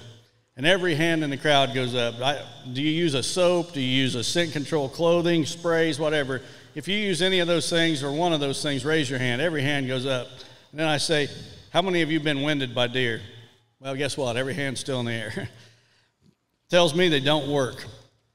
And I'm not saying they don't work at all. I think they do work to some degree, but here's the thing.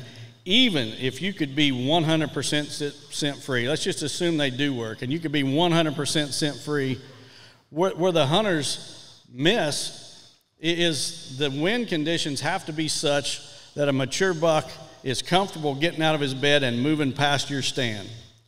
And for me, the only scent control measure I use is I play the wind. Believe it or not, I don't use spray. And in the past, I did everything. In the past, I did everything to the point where I carried a bottle to pee in. And one day I looked at that thing and I thought, this thing's got to stink. And I threw it in the trash. That's where it started. The next time I was deer hunting and I had to pee in my stand, guess what? I peed out of the stand, and it wasn't 5 minutes later, here comes an 8-point buck, and he comes right to where my pee was at, and he starts eating the grass. You know what? I've been peeing out of my tree ever since. I think these scent control measures are probably $1 billion industry, and it's $1 billion wasted, because even if they did work 100%, if you don't understand how deer, and especially mature bucks that we're trying to target, if you don't understand how they're utilizing the wind to their advantage, then it's all lost. It doesn't matter if you're scent free. I totally disagree. I'm going to tell you right now, I watch the wind and I'm a fanatic, but I also eat alfalfa tablets starting 30 days before season, alfalfa and chlorophyll, and basically it makes you do everything green. But I'm going to tell you, here's something you should think about. When you're out in a field and there's a woodchuck stands up, all the deer will just look at it and go right back to eating. Now a tomcat walks into that field, and them does will snort at it, stomp at it, and follow. Why? It's a meat eater. And if you actually eat alfalfa and chlorophyll, and I use carbon as another thing, just 100% ground up coconut, it is deadly, it's cheap, it's only $20, and you can make a tanker truck of the best scent eliminator you can use. It still don't mean I hunt with the wind blowing towards my bucks, but if the wind changes, I've done all I can to make sure I'm okay. And I'm going to continue to do it because I have success and I have deer all around me. My property's so little and I pack so many deer on it. That's one thing I will never change is my scent fanatic. And I'm going to just tell you this. I grew up as a trapper. And I'm going to tell you, I know the difference between coon urine, fox urine, all of them smell different. Everybody knows what a tomcat smells like, a mouse, pee. And if you smell like a rotten buck, you need to go see a doctor. So guys, I'm just here to tell you, urine is not urine. They can tell the difference. Now, they gets misinterpreted. So guys pee in their thing. You will see when a deer walks up and smells something like that, 9 times out of 10, the first thing it'll do is lift its nose in the air to see if you're here. If the odor ain't here, then you're not in the area. That just means where you've been. So they'll backtrack you and everything, but that doesn't mean they think you're a deer. Guys, urine is not urine, and it's one of the biggest mistakes people make. I have a pee bottle, I'm telling you that, and I always will. So there's where we draw the line. At one time, like I said, I used it all too. I still got winded. I guess I just stink a lot worse than Tony does. Just remember, left side pee bottle, right side Mountain Dew. Very important. Okay. So this is a dual question with Tony going first. Since the use of trail cameras was introduced years ago, many opinions and laws have emerged and changed. Some states are now outlawing the use of them entirely. Yet many hunters feel this way is the best tactic available to them today. Now cell cameras have burst onto the scene. Some people feel that these types of trail cameras have crossed the lines of ethical hunting. Others feel many people actually hurt their chance of harvesting a mature buck by simply putting too much pressure on a property with installing cameras and changing batteries and swapping SD cards. Tony, what is your opinion on trail cameras and how they have impacted your success in pursuing whitetails? Well, I haven't started using cameras to just a couple years ago because I'm a guy that believes you should learn to be a true woodsman. Everything tells you what you need to know, but the cameras are a big factor, and most hunters have learned to rely on them 100%. And, you know, all I'm saying is if you use cameras all the time, you will not learn to be a great woodsman. So you should learn to be a great woodsman and then add them as another feather in your hat, but they shouldn't be your sole way of hunting. And I think that they are going to change the laws because everything is going to change. Technology can get too advanced. But me, I see nothing wrong with the guy that uses a camera. Again, if it's legal, I'm all for it. I'm just me personally. I just started using them to show people the proper way of using them. And all I'm going to say, guys, you know, in the old days, everybody always said, well, they don't know them cameras. Well, everyone in here has probably been hunting. Have you ever seen a doe walk up to a tree this big and just stare at the bark? Put a camera on it, and then you get 100 pictures this close. Okay? All the years I hunted, I never seen a deer stare at the bark until you put a square box on it. So I'm here to tell you they do know what they are, but they do work if you take time, but most guys ain't going to take the time to control their scent. A lot of guys want to go get the chips. They ain't scent free in any way. Rubber boots have been at work, and you start going out there to take that chip out, you've done more harm going in your woods to get that little bit of information. And I'd be like Don says, basically, don't go in there until it's time to hunt. That's how I like to hunt too. I get everything set up, and all year long, I don't go to my stand until the day I'm going to hunt. So I leave them alone for a long time. It's my best method. You know what I appreciate about Tony's answer there was he mentioned being a woodsman first. I was blessed to grow up at a time before trail cameras, before food plots. I learned to kill deer before we had all these extra things, gadgets, gizmos, whatever you want to call them. But they came along, and I embraced the trail camera. And I'll be the first person to admit that a lot of the bucks on my wall, the bigger bucks even, are there because of trail cameras. However, I think that the vast majority of deer hunters today are doing more damage than good to their chance for success with their trail cameras. They just cannot stay away from them. They've got to run out there and they've got to pull that card. They have no clue where to place them to begin with, and they really hurt their chances. As far as the technology, you got to kind of pick and choose what you're going to use and what you're not. I mean, we could bash trail cameras as we're sitting there on a corn pile. Happens in Ohio all the time. I go over there and they certain people want to look down on me because I'm using a trail camera while they're sitting on a pile of corn. So I guess we each have to make that decision from an ethical standpoint. Cell cameras are just a whole another can of worms that we could open. Recently, I think there's been at least 2 states outlaw them, and I understand that. And if they're outlawed, I would embrace that. You're not going to hear a complaint out of me. I think that the good deer hunters, Tony being one of them, as well as myself, we're going to kill big deer, mature deer, every year that we want to. I mean, sometimes we pass them. Like I didn't shoot a deer last year when I absolutely could have. But we were deer hunters before these things came along. We learned the finer points. I really feel sorry for these younger hunters today that, to them deer hunting is a elevated blind enclosed with a propane heater of some kind in there. Out in front of that blind is a pile of corn with a trail camera on it. And all they do is monitor their cell phone and say, oh, I got one showing up in daylight. And so they go get in their heated blind and they shoot a deer. They are not woodsmen whatsoever. They don't know if that tree's an oak or a maple. And they've never squirrel hunted. They've never trapped. Tony mentioned trapping, where he learned a lot of his lessons that he applies today. As a late teen, early 20s young man, trapping was my passion, every bit as much as deer hunting. And a lot of what I learned about reading sign, animal behavior, came from my experience as a trapper. And I just feel sorry for these young kids today that didn't grow up in that era, to experience the things that Tony and I did growing up. Okay, this next question came from our panel, who is also here tonight sitting.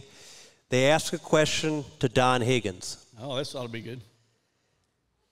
They would like to know if Don is willing to team up with a highly motivated individual and show Tony how it's done on a 50-acre property in Branch County, Michigan.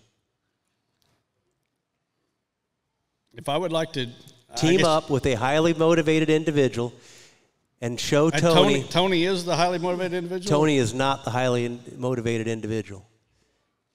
In other words, if you would be willing to team up with a highly motivated individual on a 50-acre property using your tactics and your methods and harvesting a 200-inch deer. Well, I'm not saying you're going to harvest a 200-inch deer. You can't control it. A mature deer and a 200-inch deer are two different things. This buck right here was 200 inches at 3 years old, whether people want to believe it or not. I mean, I've got his sheds from the time he was a yearling, a 2-year-old, and a 3-year-old. That buck, as a 3-year-old 200-incher, is not near as tough as one of Tony's 7-year-old bucks that grew up in Michigan. So to think that I could show up in Michigan on a 50-acre property and grow a 200-inch deer is ludicrous. Now, could I show up to Michigan and grow a mature deer on 50 acres? Absolutely. And Tony, you get the same question. Would you team up with an individual in Don Higgins' backyard, basically in Shelby County, Illinois, and show Don that there's a better method in his home? Well, I think Don's doing pretty good. But the point is, I mean, we all can, my system will work in Don's area, Don's system will work in mine, but we can't grow something that don't grow in that area. Genetics is a factor, age and genetics. So I doubt if I ever have a kid if he's going to be 7 foot tall and blue eyes. Okay? So guys, it's called life. But can we grow in each other's area and be successful? No doubt, okay? But can he grow a 200-inch where there ain't really 200 inches? No. And if I go there, it'd be unlimited to what it is, but I'd be successful. Whatever the buck's in the area, I could grow a mature buck just like he could in my back of woods. Okay, we're wrapping up. We have three but now, more is that questions. property for sale next to Don's?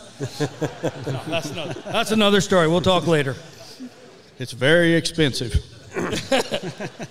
We have three more questions. You each get your 2 minutes. Do you, Don being first, do you feel that politics are affecting the hunting industry? And what is a negative trend that you see happening in this industry today? Well, absolutely. Politics are affecting everything we do. It's a perfect example happened to me today. Right across from my booth is an outfitter from Saskatchewan, a bear outfitter. I'm not taking a vaccine to go bear hunting. I'm sorry, but I'm just not going to do it. So there's a perfect example of how politics is affecting hunting. Tony? There's politics in everything, and it's sad because really when the woods there shouldn't be. But I'm going to tell you, laws, regulations are made by mostly non-hunters. So guys, we all better do our deal and vote for the people that basically loves our guns and the things we love. And I think too many people, and I'm going to get in trouble here, there's a lot of Democrats that vote for Democrats, and yet the people in Washington do not have the same interest. They may be a guy that hunts and has guns, but who are they electing? People that want all our stuff. So guys, I just don't know how you can vote against somebody and be a deer hunter, and the people that we're putting in Washington hate us, literally hate us. So to me, we all need to look at individuals and make sure we're putting the people that believe in what we believe. Amen.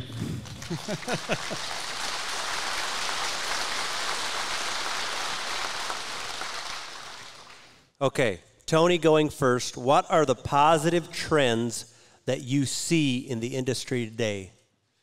Well, when I started out, and I'm sure Don's going to agree with this, when we started out and I passed on a deer, and I'd say, yeah, I passed on a buck today, the guy would walk away, what a liar. Well, guys, it came slow for us guys that wanted big bucks, but you know what? Now you get young kids that won't shoot a deer that their dad says, take that. And they're like, no, it ain't big enough.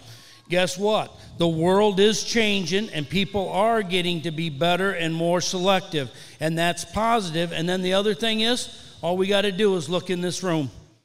People come here for one reason, management.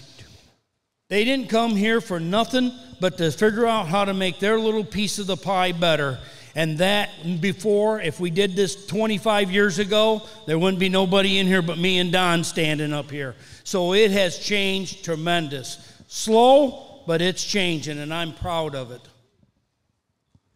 Okay, we're going to wrap this up. Don will get 4 minutes, and then Tony will get 4 minutes, and that will be the last of the remarks. There will be no more.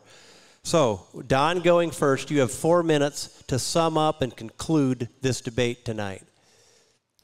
Well, you know, I've stood here this evening a couple times listening to Tony talk, and I've kind of wondered, how did such a simple country boy like me end up on this stage with a whitetail legend? Tony basically is the pioneer as far as whitetail consulting goes. He opened the door for me to chase my dreams. And I'd like to share a story about how Tony and I first met. I mean, you guys see us up here tonight. There was people that thought we don't like each other. But this story is pretty interesting. I was probably about 15 years ago, I was approached by a gentleman in Michigan who wanted to be a business partner. And I'm not going to mention his name, but this person was familiar with Tony. Knew him on a pretty close level. And I didn't know Tony really at all. I'd seen, articles about him in North American Whitetail and such. And I didn't know much about him at all. But this person kept telling me what a terrible person Tony Lapratt was. Just what a dirtbag this guy is. And you know, I just assumed he had a firsthand experience. He must have been telling the truth, you know. And there was probably a couple times that Tony's name came up in discussions that I was involved in, and you know, I just kind of repeated what I was told, and shouldn't have. I shouldn't have rushed to judgment, but I did. And the person that told me these things about Tony eventually showed his true colors. Today, he's one of these guys that's out there telling people that I turn loose captive deer.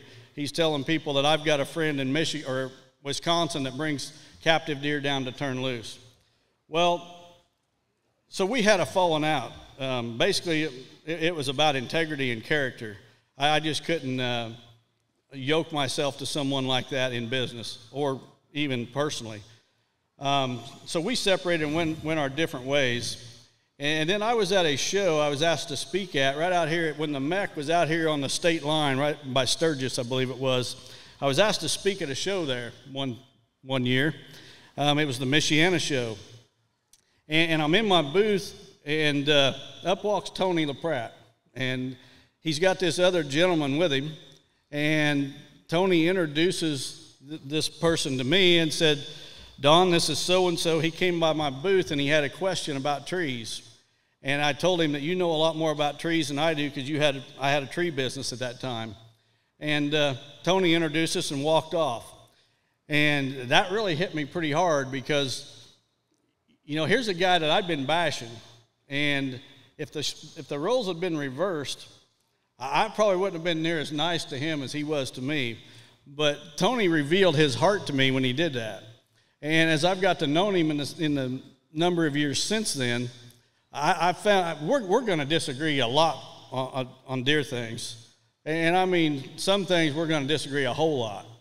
But one thing about Tony is as I've got to know his heart, I've got to know his character. And I consider him a friend today. I have for several years, and I will continue to consider him a friend. But what he showed me at that time spoke volumes about his integrity. And I just thought it was worth sharing that story with the audience tonight.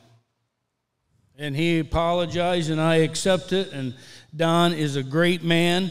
And guys, we're all human. And I made mistakes in my life. And you know what? I just said to everybody, he just don't know who I am. You know what? You can't let bad people make you be a bad person. That's as simple as it is. So me and Don are going to be friends for a long time. In fact, to be the truth of the matter, I told him back there we should throw some chairs against they can throw some dirt out underneath the curtain while we're back there so people think we're going at it. But you know the truth is, me and Don should be the kind of guys that go out and have a beer and a steak dinner once in a while because guess what? It's hard to find two guys that have the passion we have and the respect that we show each other. And guys, I'm going to wrap it up pretty quick. I don't need very long because it's simple as this. Everything I ever wanted in life is standing in front of me today. I got my family, my wife. I got good people here. I got to live the life I wanted to live. I'm enjoying the dream. It don't get any better. It's called America, and let's make sure we keep it, okay? Thank you. You've been a great audience. God bless everyone.